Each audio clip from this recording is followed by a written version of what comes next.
Kevin will be here shortly. Welcome everyone. The Apollo Bay Chamber of Commerce acknowledges the colonised lands of the Gillijan and Garrabinun people of the Maar Nations as the custodians of the land on which we meet, and pays respects to their elders past and present.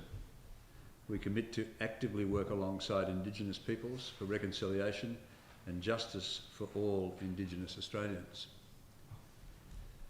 Wow. Here's the agenda.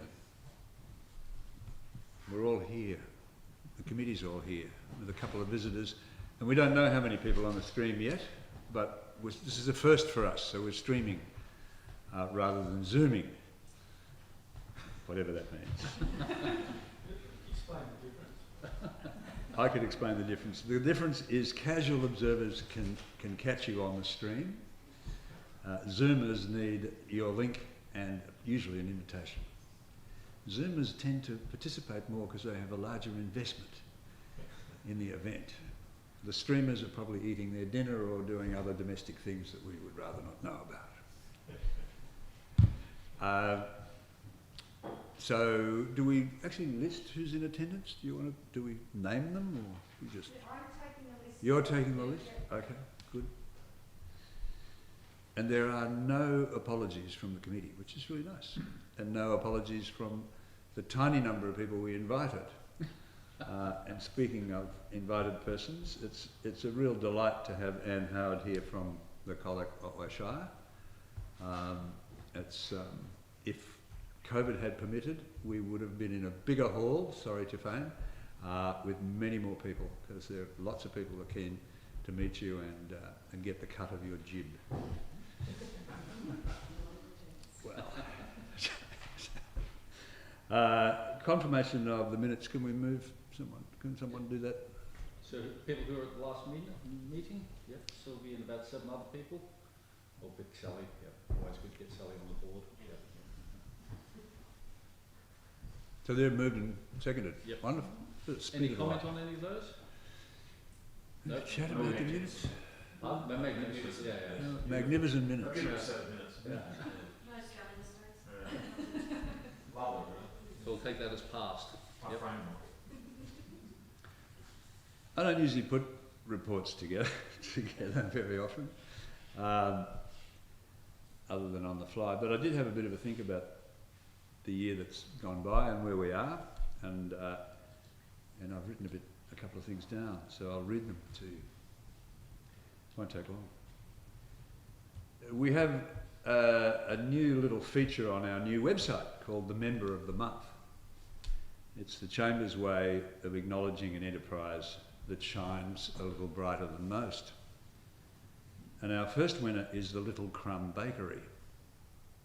The Crumb embodies all the values that the Chamber aspires to have for itself. The same values it hopes to see in the businesses, individuals, and the town that it represents. Passion, vision, resilience, and sustainable endeavour. The most important of all of these, of course, is passion. Without passion for what you're doing, the vision, resilience, and sustainability are much less likely to follow. The 9 people who constitute our committee are all volunteers, driven by the passion for this place that we call home. But what do we do with all this naked affection for Apollo Bay? How does this passion express itself? Firstly, we take financial and legal responsibility for our festivals. Both our Seafood and Winter Wild Festival were postponed, cancelled and challenged this year. To their great credit, the volunteers behind festival directors Bill Hurley, Fraser and Liz Waters have regrouped and reimagined the future. They remain optimistic and committed to creating sustainable offerings that reflect the local culture, geography and produce. The Chamber of Commerce takes financial responsibility for these events, so when substantial promised funding evaporated due to COVID, we picked up the tab. And prior to COVID, the Chamber has always supported and funded such visitor building, brand building events. The reason we are able to be the financial backbone of these festivals is that we still derive income from the Great Ocean Road Marathon, an event that was founded by the Chamber of Commerce in 2004, with funds directly out of the pockets of some of the gentlemen on that group at the time. We're currently involved in the development of a new swimming festival called Storm the Bay. It's a collaboration between ourselves, the Apollo Bay and District Health Foundation and the Apollo Bay Surf Lifesaving Club. We expect to see around 300 or so swimmers on the Anzac Day weekend next year. The event it's an event seeded by one man's passion for both swimming and Apollo Bay. And though he's not here, he might be catching the stream, so thank you, Bassam Halleck. And that's a really good example of someone who just knocked on the Chamber's door and said, hey, why don't you have a swimming festival? And it was a year and a half ago at least, and he has great passion for it and had some involvement with other swimming festivals. And when we found enough people to carry it forward, so we're pretty excited about that. Our passion has also led us to hold a public forum this year into the housing affordability crisis that we suffered then and still suffer now. The forum led to the creation of a housing affordability task force involving local business people, the Colac Otway Shire, and representatives of those with the problem. Our initial response was to write a letter which was intended to go to all non-resident ratepayers who might consider permanent rental over holiday letting. However, due to some little gremlin in the works, the letter was sent to everybody. The result was both humbling and quite spectacular. We received an overwhelming number of almost always positive responses. In fact, we are still receiving them. Great Ocean Road Health was offered 6 houses for its staff. I think they have finally accepted 2. And working with Amy Harbour at Great Ocean Road Real Estate, we're still receiving inquiries from landlords who formerly let their houses for holiday rental, seeking evaluations and an understanding of how they might help with permanent rentals. And just the other day I got an email from someone who just finished a house and that was formerly a holiday rental in Nelson Street, just finished renovating it and proudly telling me that he was going to put it out for permanent rental. So maybe it is one house at a time, we'll see. This is only a small part of the solution to a multifaceted problem. We conducted a survey which revealed that if we could find sufficient affordable housing, this is gobsmacking, you know, then we could create 103 new jobs in Apollo Bay, permanent jobs. Permanent full-time jobs if we can help find houses for people that they can actually afford. That would be a lot more families with children in the school, shopping at local stores, and you know, the implications for that are pretty obvious. The task force continues to meet monthly and is also in conversation with the state government, G21, Victorian Regional Chambers Association, Uncle Tom Cobley and all. I note that there's been an initiative from the state government just recently to, I don't know why they would fund 25% of the housing for regional people at 600,000 and metropolitan people at 950,000. And we'll certainly be making strong representations to make that a level playing field. You can't buy a 2-bedroom house with a yard in Apollo Bay for $600,000. It's just not possible. Don't get me started. This is the summary. The issue used up an awful lot of our bandwidth last year, and it's a critical issue. And some people have suggested that it's, that we should be getting on with other business. But for us at the Chamber, I think we're all agreed, if we don't address this and continue to address it, then in the longer term, the consequences are too horrific to think about. The nature of our town, it's a working town. It was built on working people. If we wind up with those people leaving, then I can't imagine what it would be like to live here. We have and will continue to be passionate in our support for Wildlife Wonders, a business like many others that was largely reliant on a market devastated by COVID and Australia's deteriorating relationship with China. Support for local arts and creative-based people is also a passion for the Chamber. And our new website, I wish you'd take that particular picture down, which we officially launched tonight, is a great example of the work of Jade Forrest Creative.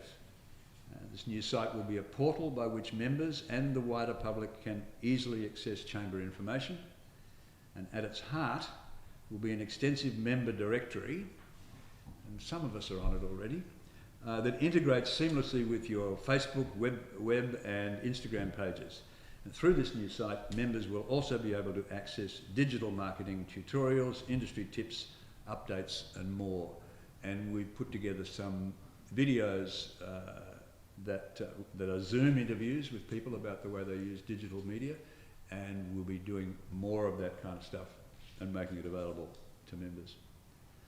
Like most things at the Apollo Bay Chamber of Commerce, the site is a work in progress. It sets out our clear and sincere commitment to sustainable commercial and community growth. Sustainability is a concept much bandied about these days. It's fashionable. And you only need to look at the extent of the works we have undertaken in the past year to see that the agenda we have set is in fact not sustainable, powered by the resources of our current volunteer structure alone. All of our committee members have businesses to run, some larger than others, mine's tiny, and lives to enjoy outside of the Chamber. We need new thinking in order to develop sustainably. We need a new approach that gives us the capacity to pay for and develop local skills of all kinds. We need to pay our way instead of burning out our volunteers. To that end, we have a new committee member, or we will do shortly, in Michaela McCann, and a commitment to generational change and a new strategic plan for the Chamber this year. So next time someone asks you what the Chamber does, you can tell them that we sponsor and support festivals, advocate for affordable housing, create new events, support local talent, meet regularly with the Colac-Otway Shire, represent Apollo Bay to G21, the Great Ocean Road and Parks Authority, the Great Ocean Road Regional Tourism, newly formed Victorian Regional Chambers Association and the state government.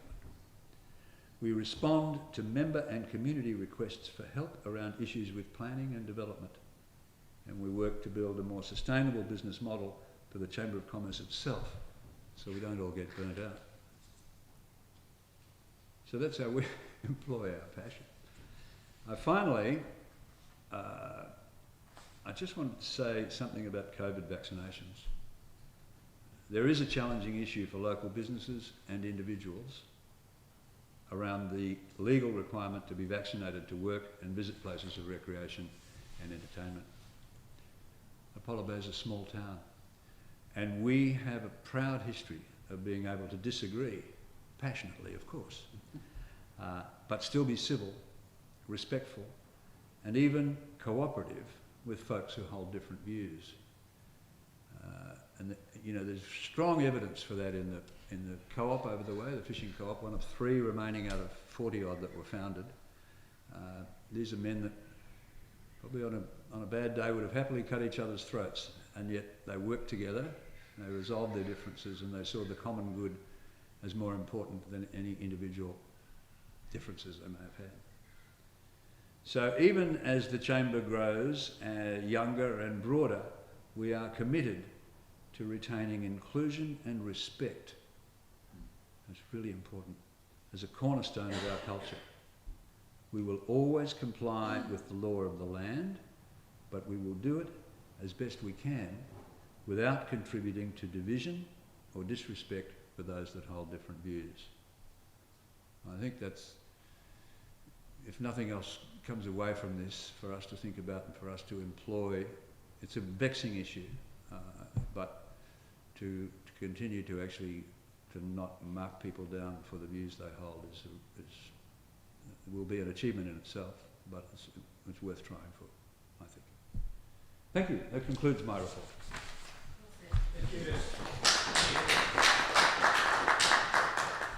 Now, after that boring nonsense, you'll be thrilled at the finance. Maybe, maybe not. The financial statement has been prepared by Findex or Crow Howard, and has been found to be true and correct. The finances for the end of the financial year did come out positive.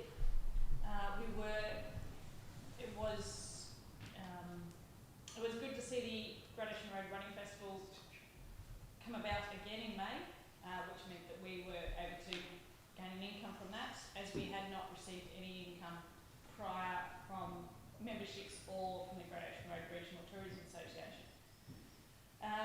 Memberships are starting to come in now for the new financial year, which is fantastic. I encourage everyone to sign up. We have got, for this year it is a $20 membership, which is simple, and for everything that Bob's just said, the chamber is well worth becoming a member of. This last financial year we also, the chamber agreed to invest funds in a drip feed fashion into some shares, which have turned out to the positive, and as at the 30th of June it had gained around 5 to 6% increase, which was quite impressive. We are in the long, it's a marathon, it's not a sprint, so that investment will pay dividends in the long run for our term deposit. Term deposit's still there, but we are drip feeding into our investment. Apart from that, all the financials are in good stead at the moment, and we look forward to a promising future. Thank you, Emily.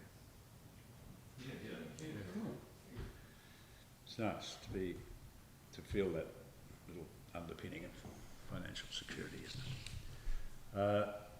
It's now time for Anne to have a bit of a chat. Just before we do that, Oh, we sorry. have to accept the 2 reports. Oh, sorry. Always miss something. Governance, yeah. Mm. So those 2 fantastic reports. It shows that we're in good states, both spiritually and financially. So it's Fiona and Sally again. Okay. Yes, well done, Sally. Movers and shakers, movers and seconds. Any other comments? Or was that a question perhaps? No. Okay, we'll accept those reports. Thank you very much. I'd just like to say Too late, a very no. short word. Bob talked earlier about the fact that the committee is a volunteer committee, and that's fantastic, and the passion is there for all to see. But on behalf of the committee, I would actually like to put in on the record an extra vote of thanks to the 3 of you as office bearers for the Chamber of Commerce. It's another layer of volunteering, accountability, responsibility and effort to be a treasurer, to be a president, to be the secretary and governance guru. It doesn't go unnoticed, and I think that I would certainly, as I say, on behalf of the community, like to really just acknowledge what a great job that you guys have collectively done in helping to lead the organisation, I think, to a really strong place and set us up for a pretty exciting future. So thank you to you. Well said. Thank you. Now can we have the guest speaker? Now we can speak. Would you like to come up? You can stand or sit, whatever you like. That's all right. We keep our distancing. I'm Yes, sure we'll that's be right. able to And I'll comply just check. without getting anyone in trouble. Then I'll have my mask in my hand.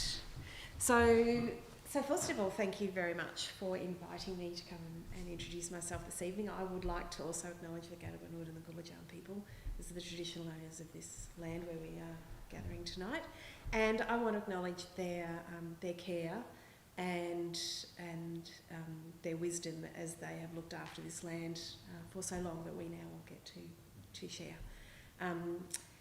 And I hope that Bob hasn't set you all up for a great expectation, because he told me all I had to do was come and introduce myself. You didn't need the manifesto of Anne. It's a little early for that.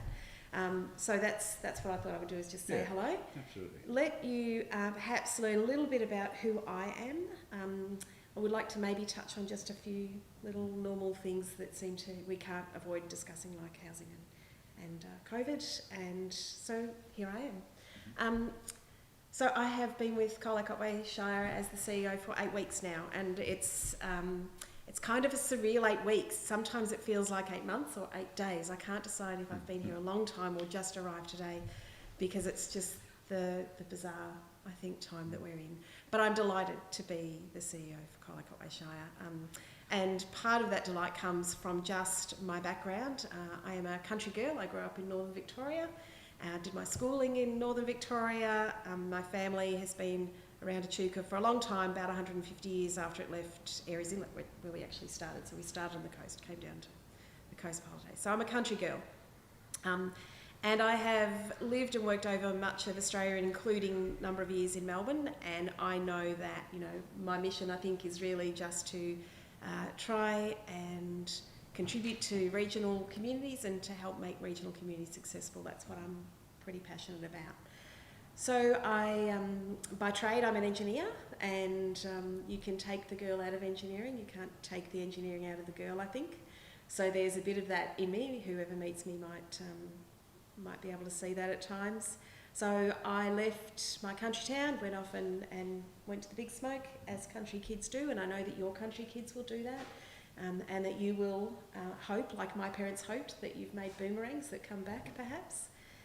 So I went off and did engineering, and then I got to spend about 10 years in private sector travelling Australia and working in a range of really wonderful roles, but probably more than half of my time travelling was spent actually working in Aboriginal communities, building infrastructure that just helps communities have successful days, healthy communities, ways where people can live and prosper in their own area. And I think that that's when the penny kind of dropped for me, that's what I wanted to do. And so it was a very humbling and challenging and rewarding way to learn my trade, I think, was working in those communities. And it's really interesting that how different they are to where I grew up, and yet how I could still see similarities about respecting people's views about their own home, even though I was there to try and help them, and listening to what they felt made their places special, and trying to bring my skills and my role together with their passion and what they wanted for their children and their future. And so I think that is something that has translated to all my roles after that. So I spent a number of years in Central Australia, which was beautiful, and then in the top end, which was wet. Beautiful, but wet. And after having my first child there and having a metre of rainfall the 5 days I was in hospital, I thought it's just too wet for a Northern Victorian girl, and I returned home to Victoria. And not long after that, I was really fortunate to get a job at the Shire of Campaspe as their engineering manager. And I thought, this is great. I was so impressed by the passion of the people who worked there and the way they wanted to try and really help their communities, and that really was their purpose. And, we don't get it right every day, and we don't get it right. We do it the same way every day, and people are there for many, many reasons. But overwhelmingly, I think that people who work in local government do it because they really want to contribute to their community, and that's been my experience for 20 years now. So I had 15 years at Campaspe, and not just in engineering, but I was really fortunate to actually have the opportunity to lead economic development and tourism and events, and so things that I can certainly relate to some of what happens down here. And I had strategic land use planning, so trying to create spaces where housing can occur and the supporting infrastructure and the planning, and working with state government around that. I had community planning, so that real grassroots place-based planning, talking to communities again about what it is that they really valued, because it's not the same in every community, and the solution doesn't have to be the same in every community. So we shouldn't make assumptions that, this works here so it will work there. That's not I think, how communities prosper. so I had the opportunity to do a whole range of things there beyond just my core engineering. So that was great. And a whole lot of corporate roles that I think have helped me understand the challenges and the dynamics about how local government also works as a sector of government, as a level of government. I decided that it was time for a change, and an opportunity came up to move to Torquay. And my family said, let's do that. I had 2 teenagers at the time. And so I moved to Torquay in 2016, and I was really lucky to get a diverse role as an executive manager there, and I had a mixed bag called governance and infrastructure. So how you put together finance and risk and IT with waste and traffic and things like that, I don't know, but it was really good. So I've had 5 years with the Surf Coast Shire just next door, and of course that's given me an opportunity to understand quite a lot about the region, to create some great relationships across the region.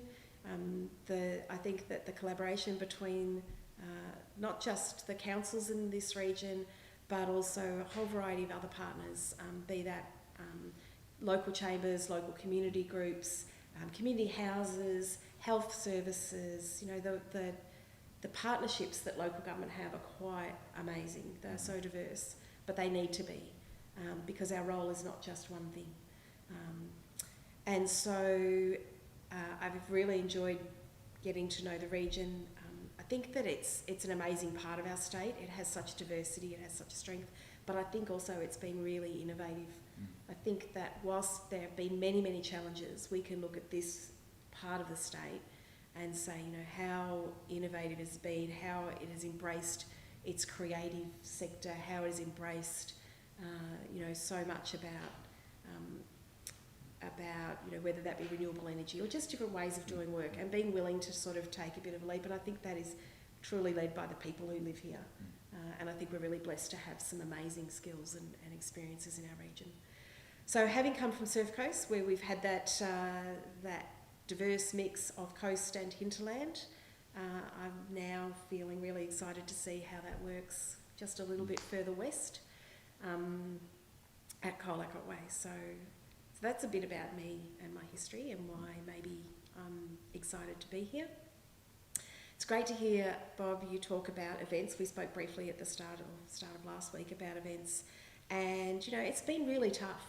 It has been really, really tough, not just economically, but the loss of events to our region. I think, you know, it's been quite a loss for community too, because this is where we communicate and connect and celebrate, and it's so much a part of identity and just who our community, you know, likes to be. So community events, I think, have probably been as big a loss as anything. But I think also that they are the opportunity to maybe reintroduce events, because I think that some of the really big signature events, you know, there's so much complexity that goes into how they will return around international travel and quarantine and all of that. And state government and others will be the dominant sort of perhaps decision makers around that. But if we can help community events get up and going again and bring that richness back and that connection back, then I think that will be really important to helping our communities recover, not just economically. They do have an economic value for sure, but just as communities feeling that they can get back out and celebrate that there is a future that we can look forward to. So I'm really keen to see community events return, and we've had conversations at regional tourism level and with other levels of government, mostly state government, about, you know, how community events might be able to be supported to return. So is that about just taking some of that burden off volunteers around navigating COVID plans and things like that. So I'm looking forward to that being a bit of a priority in the next few months, because I think that it's important we get some community events back. And people will come. They will be so keen to come. We've seen those events that have been able to open in those windows in the last year or so, how quickly people really just want to come back for events, particularly this part of the state. So there won't be shortage of interest for sure, there won't be. Housing you touched on, Bob. You were right in that it's complex, and if it's one house at a time, then that's one more house. And that's then right. it's 2, and then it's 3, and then it's 4. But the reality is that it is a nationwide and in some ways global challenge. But I think that it is particularly tough when you such competing prices and access and things. Apollo Bay has some particular challenges. I know that that the council really, I think, values that the community is leading and engaged in this. I think it's really important that that be the way it's led. But there won't be one solution. So some things might happen just opportunistically and quickly, and the letters, can try and drive that opportunistic solution. Some things will take more work, and they will need us to be maybe a bit dogged, and a bit persistent, and a bit patient to get those outcomes. Council has, and this will be something that comes into the public agenda soon, but councillors have supported that the former kindergarten in Apollo Bay, when it's no longer needed as a kindergarten, be looked at as a site for housing. Council does have a need to try and get some value back from the land, but to do it in a way where we can see a benefit to the community, I think would be an obvious win-win. So we've recently been able to put forward a proposal where that might be able to be achieved. We'll see where that goes, but it was great the council's jumped on board really quickly and said, yep, let's have a look at that land. And even today I was talking with federal funding programs around how else land can be unlocked for the purpose of social and affordable housing for key workers, and there are more and more opportunities for that. So we have to really just be really constantly looking at where they are. But it will take time, but I think we will get some good outcomes. COVID, just want to, I guess, restate and support what you were saying, Bob. There are many, this vaccination thing is in some ways the most challenging part of the last 18 months of the pandemic, I think. And it comes when people are tired and it's been tough. And so I think the message of people are in a different place, in different stages for different reasons. And that's just how it is. And we need to respect that. But our choice is how we respond and support those people. And we need to respond by I think, just giving them some time if that's what they need, respect the right that that's the choice if they're on a different path to some others, but also let's just be kind to ourselves and look after ourselves and our communities and do the right thing to protect our communities, but be kind to those people who are at the front door, at the front counter, asking for the information they need because they have to. And be kind to our visitors and our non-resident ratepayers who are returning. Many of them have had a tough time. They want to do the right thing and come back safely. So it's time for us to be kind and welcoming to them. Be kind to people who get COVID because it's going to happen. And there's nothing wrong about getting sick. No one will wish that on anyone. But I think we need to actually start to get our mind around this is the time in the next few months where we have to be maybe at our kindest. And even last week we have started issuing permits for people to come down and start their fire preparation because that's the state government have said that's time. So, okay, that's time. They will start to come down. And I ask everyone to know we've probably received about 150 applications in 24 hours and they will start to come. And that's, it's happening. It's going to happen in the next few weeks. So we're only 2 weeks away from 70% or less. We're about 4 weeks away from 80%. Let's take these next few weeks as an opportunity to get excited about some freedom, some people returning to celebrate this area with us, and we don't really know exactly how it looks, but there'll be some challenges and there'll be some good times, and we just have to be patient. So that's my COVID talk anyway. Yeah. So anyway, that's my introduction to myself. Again, I say thank you very much for having me along. I really am looking forward to getting to have more time in Apollo Bay, and if we get vaccinated, I'll be able to be down here more often, and that will be great. And yeah, let's roll our sleeves up and see what we can do Literally. to make Apollo Bay the number 13 on the 52 Great Ocean weekends away, salt of the earth fishing village, it said. So I thought, okay, that's where I'm coming. good. So thank you. Yeah, Yeah. thanks for coming. Yeah.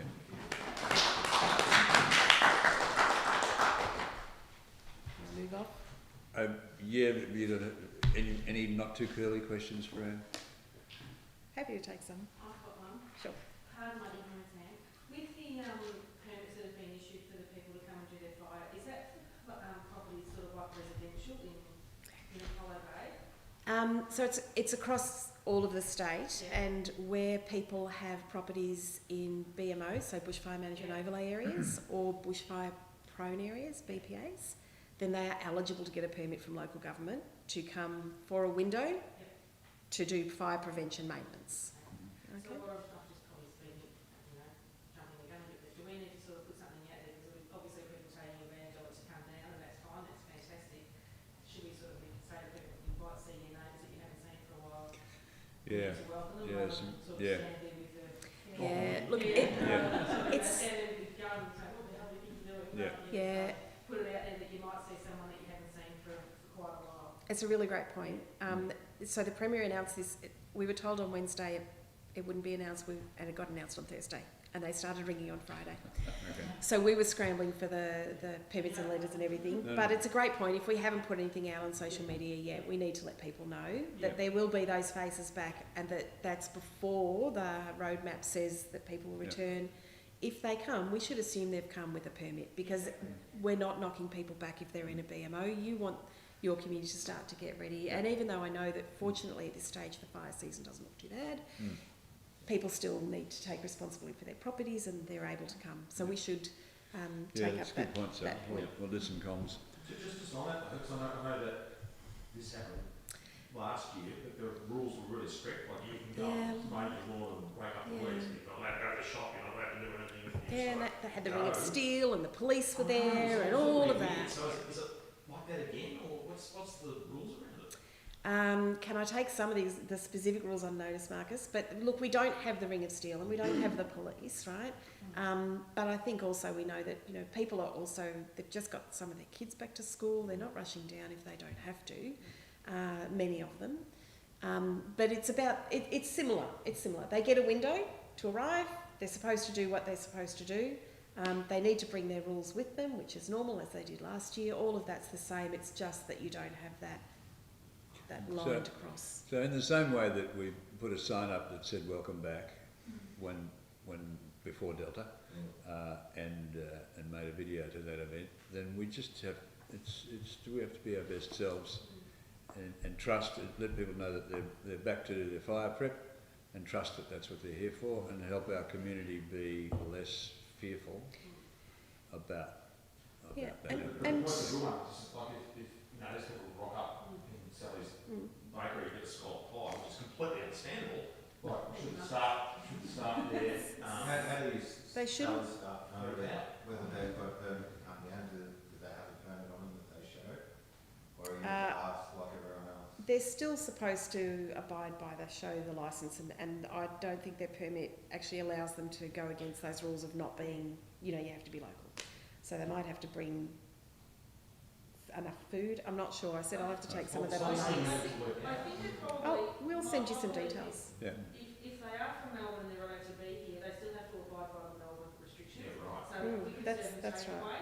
They can't. That's right. They can't sit down and catch. That's So what I we said. They might- have to bring their rules with them. So we might talk to Madison or James about the comms around that. And We'll send you do a some little- confirmed details. Yeah, But yeah, that'd they be do bring their rules with them. They're only here for a window. Yeah. It is to do fire prep. Now, whether that's mowing lawns, it's probably not the intention. But we're not auditing how much gardening they've done.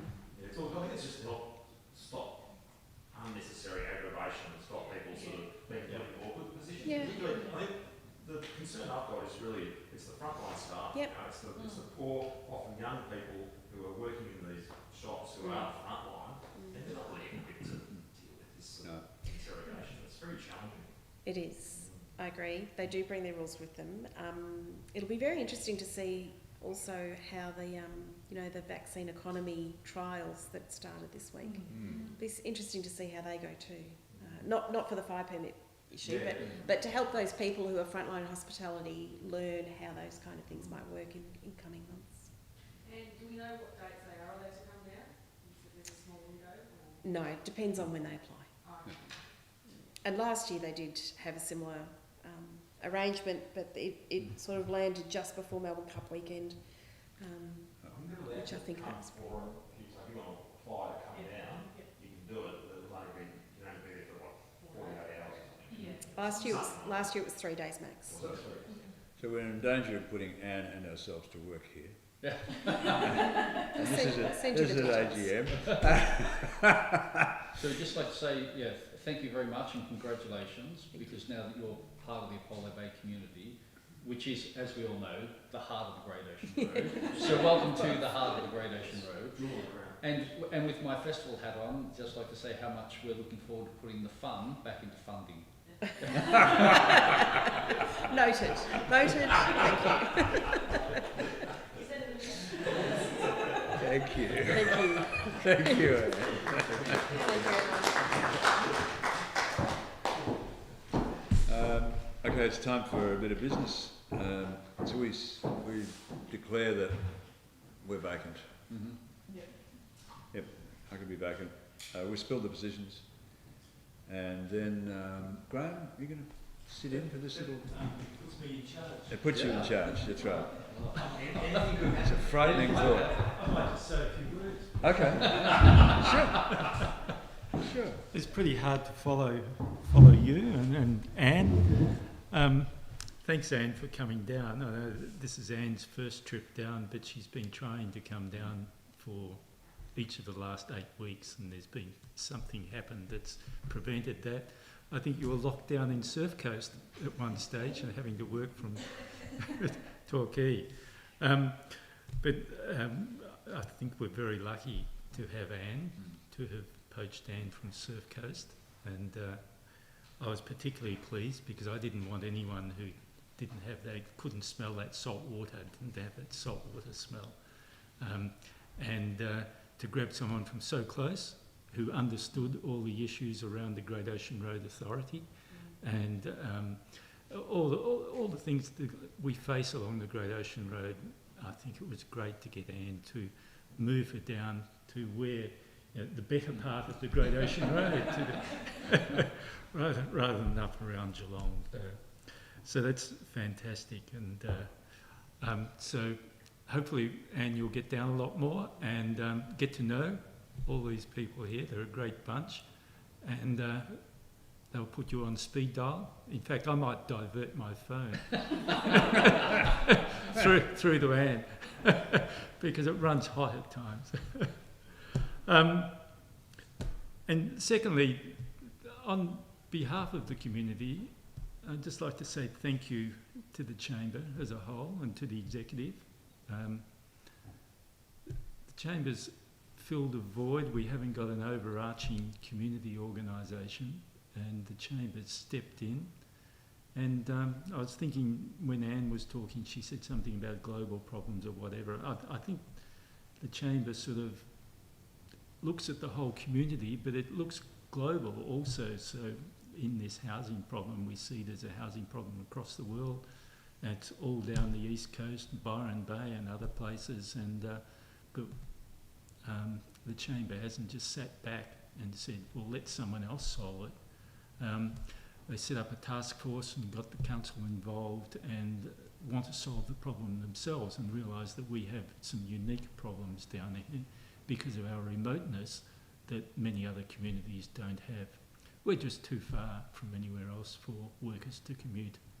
And so thank you for the work on the housing and the festivals and everything else. And the festivals are not just economic events, but the festival are also bringing all sorts of cultural activities in for the people who live here as well, who otherwise have got to travel a long way. So that's always been the great part of the festival, bringing great food, great acts, and great experiences down here. And we're a little bit cutting edge at times, and that's a bit of a struggle for some, for council who's sort of centred on Colac to understand. But we can work with that, and I'm sure Anne will be able to build that relationship, and we're hoping to bring What was it you said? We're all in this together. Together Somebody we are one. Somebody Yeah. else said that. No, what we say is together we do better. Yeah. You know, because that's a better line, really. And I know Anne is committed to helping that along. So, but thank you on behalf of the community, to the whole chamber, and particularly to the exec. And thank you.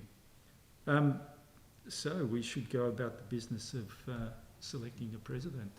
I guess, have we got any nominations for president? Well, that's normally Bob.